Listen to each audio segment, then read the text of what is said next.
కామారెడ్డి జిల్లాలో దారుణం చోటు చేసుకుంది. అప్పుడే పుట్టిన ఆడ శిశువును తల్లిదండ్రులు అమ్మేశారు. రామారెడ్డి గ్రామానికి చెందిన మమత ఆడ శిశువుకు జన్మనిచ్చింది.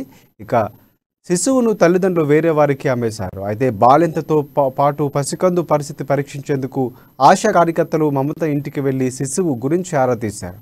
ఆశా కార్యకర్తతో కుటుంబీకులు వాగ్వాదానికి దిగారు. దీంతో ఆమె ఉన్నతాధికారులకు సమాచారం అందించగా ఈ ఘటన ఇప్పుడు వెలుగులోకి వచ్చింది. సమాచారం అందుకున్న ఐసీడీఎస్ అధికారులు, పోలీసులు ఈ ఘటనపై దర్యాప్తు చేస్తున్నారు.